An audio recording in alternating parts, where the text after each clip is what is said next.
Alright guys, today's Sunday, which means New Comic Book Day is coming up pretty quickly. So it's time to take a look at my pull list and see what I'm getting.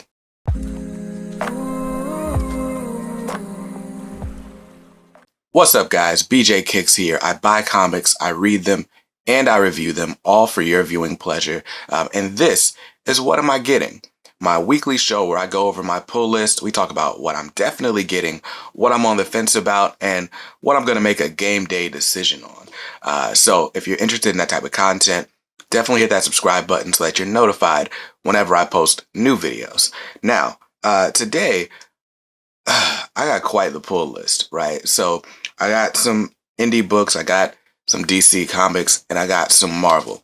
Now, clearly, the star of the show is DC Future State. Now, last week I got the next Batman, and I was gonna, make a game day decision on Superman of Metropolis and even the Wonder Woman book, but that decision was made for me. When I got to my shop last week, every single Future State book was sold out, with the exception of some blank covers.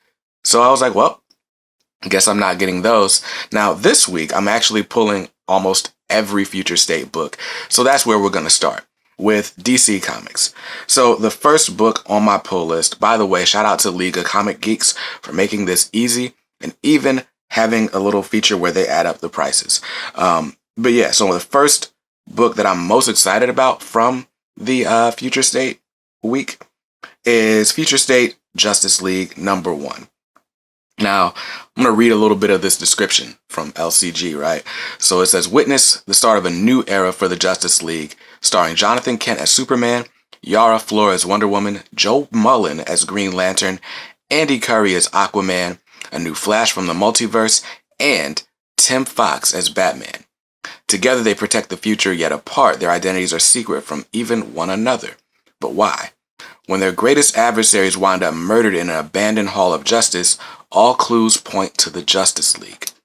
The new team's adventures begin here. And it's actually got some other stories too. It's got this and a Justice League Dark story as a backup. So that's something that's super exciting. Like, just having those different, like having Joe Mullen and Tim Fox on a Justice League team, that just has the potential to be great. So I'm excited to read that. So that's the first item on my pull list. It's got to cover a price of $5.99, and I'm just getting the cover A on that. I didn't know which covers were coming out, and with the $5.99 cover price, who wants to pay an extra $1 for those cardstock variants? So let's go back to the rest of the list. So next up is Future State Dark Detective #1. So of course, we read the next Batman. I reviewed it last week, and I told you that book was really about Gotham. Like, this is what Gotham is going through right now. We've got the Outsiders. They've got their own thing going on.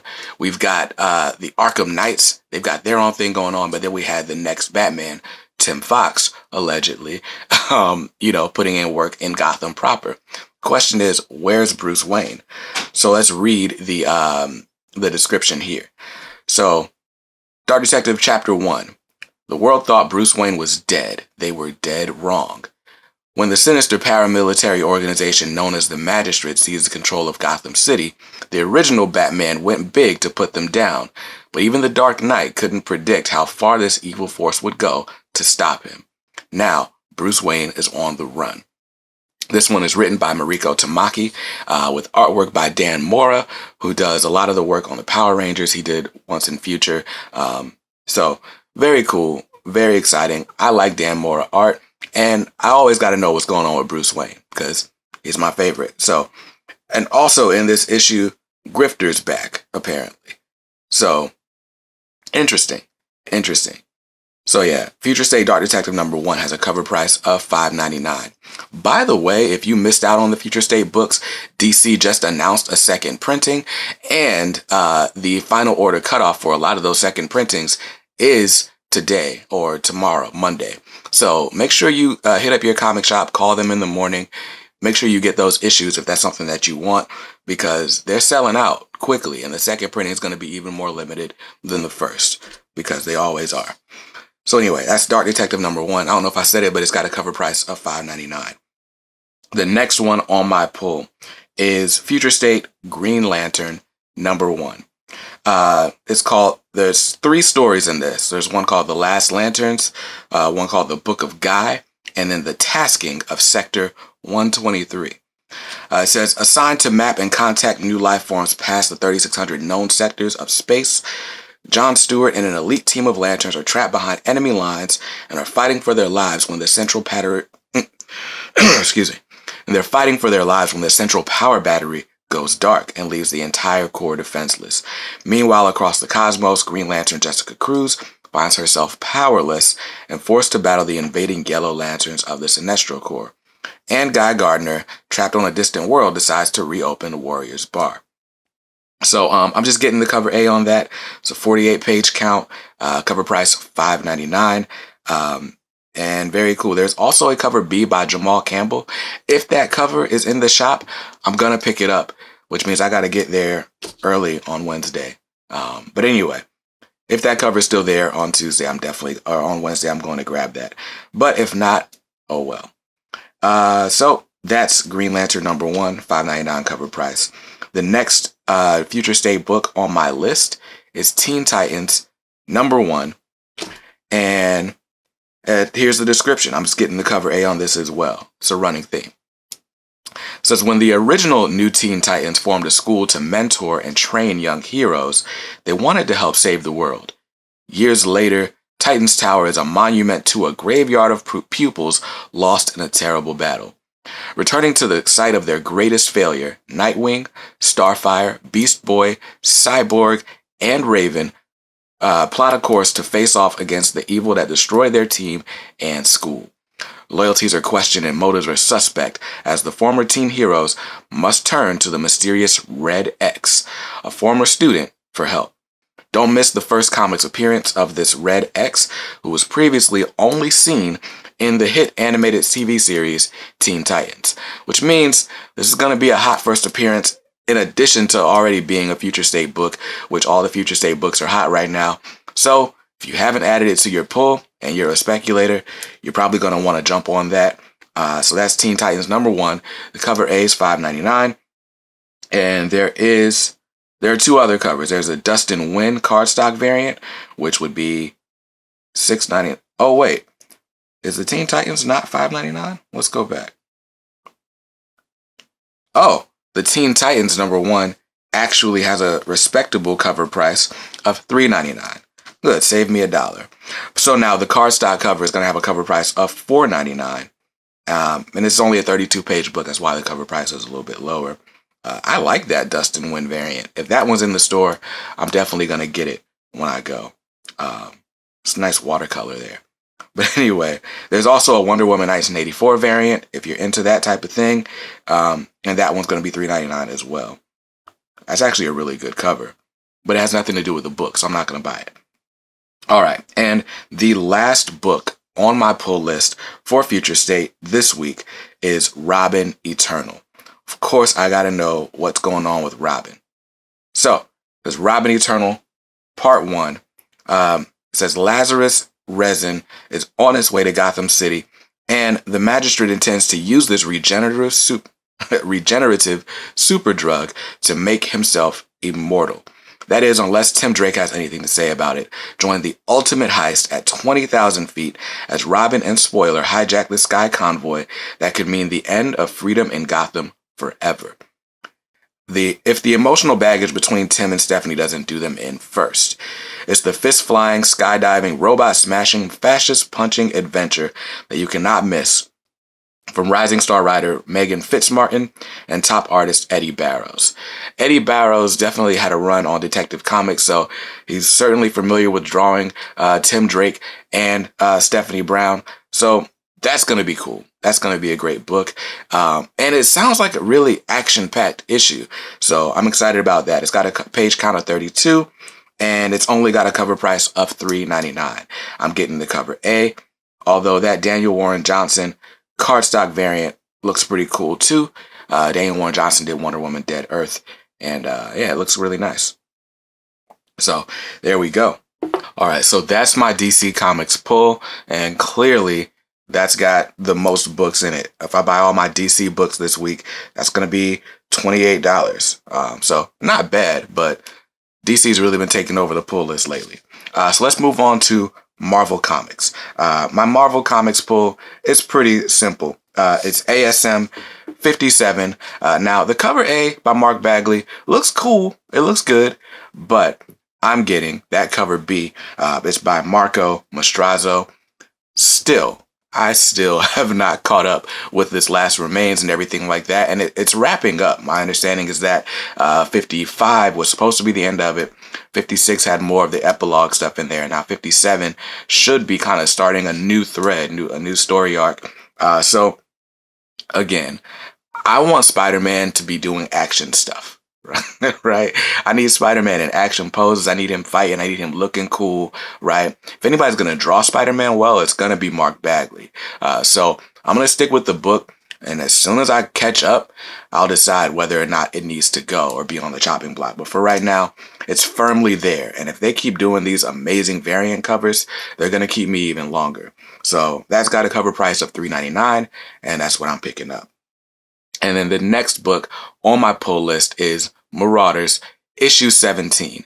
Now, Marauders has been dope. I was reading it prior to the X of Swords or Ten of Swords event. I still haven't read the full Ten of Swords event. I'm hoping I can just jump into this and read it without having read the event. But knowing Jonathan Hickman, that's going to be a no. As far as the description, it just says rematch, Storm versus Callisto. This time it's personal. Considering how I don't know who Callisto is, I'm assuming that was something that happened during the Ten of Swords event, and I should probably read that before I read this.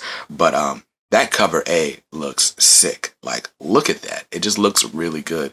So I'm excited to read that. It's got a cover price of $3.99. If you're into variants, there is that Marvel vs. Aliens variant by Salvador Larroca. But I'm not into the aliens, and I love the cover A's. I'm the type of person, like, if I get a cover A on one, I kind of have to see it through unless the variant is just that amazing. So that's my Marvel pull list. Nothing huge. It's just got, basically if I buy them both, it's just $8. So not bad at all. Let's move on to the indie books. Now, this indie book was almost going to be my pick of the week, like what I'm most excited for. And that is 7 Secrets, issue number 6 by Tom Taylor, artwork by Danielle Dianaculo. It's got a cover price of $3.99. I'm just getting this cover A. Let's read the description. It says, to save the Order and everyone he loves, Casper must leave them all behind. But even with his sacrifice, will Amon get his hands on the secrets once and for all? So this series has been super action-packed. I'm actually fully caught up on 7 Secrets, and I am loving it. And I waxed poetic about this last time, so I don't need to do it again. But, well, no, that was in my top 5 list, so I will do it again. 7 Secrets I've been really enjoying. It's by Tom Taylor, the artist or the writer of Deceased. He did All New Wolverine. He did Suicide Squad last year. He's done a lot of stuff, but what I love is just that he writes action and he writes his issues in a way where, like, by the time you get to the end, you're ready for the next one. Like, you are hooked, right? And not a lot of people are doing that, surprisingly. Everyone's writing for trade, it seems like. Everyone's writing, these massive story arcs, and you might get 3 boring issues before you get the next action-packed issue. He's doing a good job of telling stories that weave throughout the whole tale. And no, you can't just pick up one issue and know exactly what's going on, but you can still pick up the issue and be excited about it. And that's what I love about 7 Secrets. And that's why it's the most exciting indie title, in my opinion, that's out right now. But that's what I'm getting. The next book on my pull list for the indies is E-ratic number 2. This one is written and drawn by Kare Andrews. Now, I read E-ratic number 1. It was exciting. Like, it was cool that you meet this kid.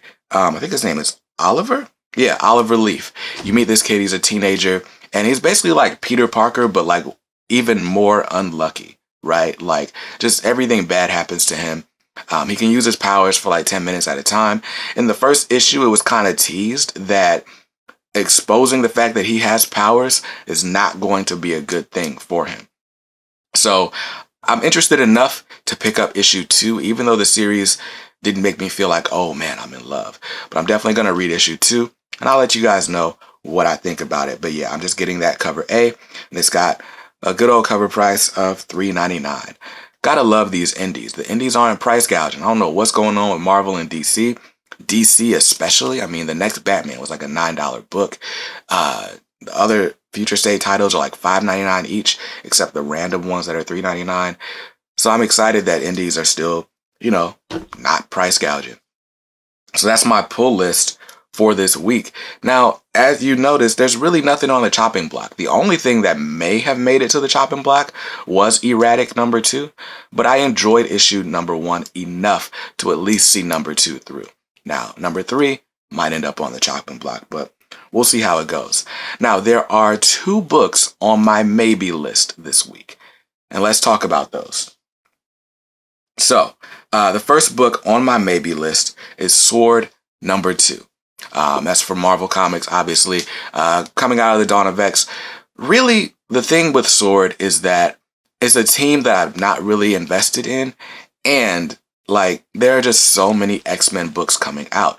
They just announced a new one called Way of X, starring Nightcrawler. But man, so I haven't even gotten around to reading my Sword issue number 1 yet. So I'm gonna go grab that. I'm gonna read it tonight or tomorrow, and I'll make a game day decision on Wednesday as to whether or not Sword is gonna stay on my pull list. But yeah, that cover A is just $3.99. So if you're interested in that, pick it up. And then the next book that's on my maybe list is Mighty Morphin number 3. Now, I guess this one is technically on the chopping block because I've been pulling Mighty Morphin. Mighty Morphin and Power Rangers. They're 2 series that kind of go together, and they're supposed to be like a new kind of starting point or jumping on point for the Power Rangers. But I read Mighty Morphin number 1, and I still felt kind of lost. And the same with Power Rangers number 1. It just seems like they did so much over the last few years with Power Rangers. I mean, Power Rangers has been going for like 4 or 5 years now, and they just, even with all their attempts to reset the universe and all that, it just feels like it's gone way further than I know. Like, if all I know about the Power Rangers is that I liked them when I was a kid, and it's Tommy, Zach, Trini, and Rocky or Jason or whichever one it's going to be for that day, right? Then that's cool, right? But if that's all you know, you might be a little bit lost going into this series, and I just don't have the time or the budget to catch up on everything that happened in Power Rangers before. So I might end up dropping this. But yeah, that's got a cover price of $3.99. What I will say, one thing that kind of keeps me from dropping these Mighty Morphin and Power Rangers books, these covers are awesome. Like, the A covers are always good. They do those foil variants when it's just the helmet. Those always look good. Like, they know how to appeal to the nostalgia in me, right? So that's my maybe list. So with all that said, it's a pretty good week. It's not a heavy week on the budget. I'm not going too far over. So if I get all of my DC comics this week, it's just going to be $28, which not bad at all. If I grab all my Marvel comics this week, that's just going to be $8 and another $8 for the indies, which means my pull list, if I just stick to what's on the list and not on the maybes, then I'm only going to be looking at $44. I can deal with that all day. Plus my 10% subscriber discount. It's not a bad day. Now, if I do get the 2 books on my maybe list, that brings my pull list up to 52. Still slightly under 50 with the discount, but not as exciting. When I stay under 50, I feel great about myself. So that's going to be the pull list, and that's what's in the budget for this week. So we'll see how things go. What's on your pull list this week? Is there anything that I mentioned that you're excited about? I want to hear about it. Let me know in the comments below. If there's something that's on my chopping block or the maybe list that you're like, now you should definitely be reading that. Let me know why. I'd love to hear about it. Hope you saw something that you liked. If not, that's cool. You can buy what you like. Make sure you read what you buy and be nice to others, because kindness makes the world go round. Peace.